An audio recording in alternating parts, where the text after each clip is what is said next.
Sekarang ni diberi statistik 12% sahaja Rizab Melayu di Malaysia. Di Melaka sendiri statistiknya 28% Rizab Melayu. Sedangkan dalam wasiat raja-raja mengatakan 50%.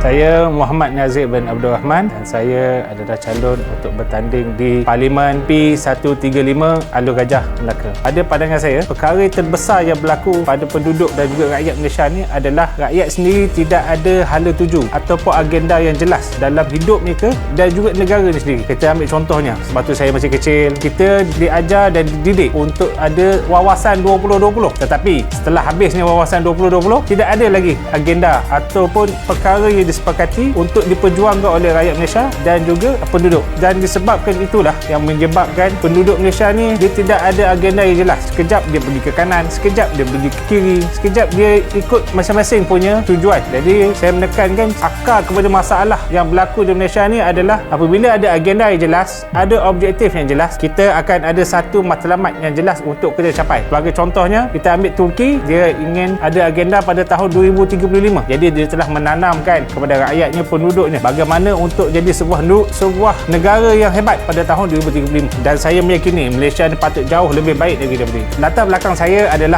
pendidikan dan kemanusiaan. Saya banyak berhubung dan bersama dengan masyarakat, sama ada dari murid, budak kolej, budak universiti ataupun jiran-jiran di sekitar taman saya, di kampung saya. Dan juga saya banyak terlibat dalam kemanusiaan di orang asal ke, orang yang banjir, orang yang kemanusiaan. Jadi mereka ni sangat dekat dengan saya. Tetapi dia tidak akan terhenti di situ. Kalau misalnya kata saya hanya untuk menolong membersihkan banjir ataupun sekadar untuk membagi sumbangan, tetapi rakyat tu ataupun penduduk tu dia akan duduk di fasa yang sama. Jadi di sinilah kita memerlukan political will ataupun kehendak politik agar rakyat dan penduduk ni bukan sangat saja dibantu, tetapi juga dia dapat diberi satu agenda dan juga objektif yang jelas untuk Malaysia ni terus dapat majulah. Sebab kalau dipilih sebagai ahli parlimen, saya akan fokus kepada memberi agenda dan memberi objektif kepada terutamanya yang berumur 18 tahun ke atas. Sebagai contoh, kalau ditanya selepas SPM, apa mereka nak buat? Mereka tidak ada hala tuju nak buat selepas SPM. Lepas tu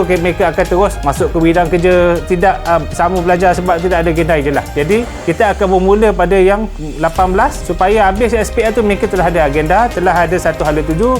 Dan yang paling penting sekali adalah ada satu jati diri mereka. Yang kedua, dari sudut nasional, saya akan berusaha untuk menjadikan dan memperjuangkan, dipanggil dalam English tu unsolved business, perjuangan yang tidak selesai, iaitu tanah Rizab Melayu. Sebagai contoh, sekarang ni diberi statistik 12% sahaja Rizab Melayu di Malaysia. Di Melaka sendiri statistiknya 28% Rizab Melayu. Sedangkan dalam wasiat raja-raja mengatakan 50%. Dan saya meyakini kita boleh dan juga saya ada beberapa strategi bagaimana hendak meningkatkan statistik daripada 28% kepada 50% ini.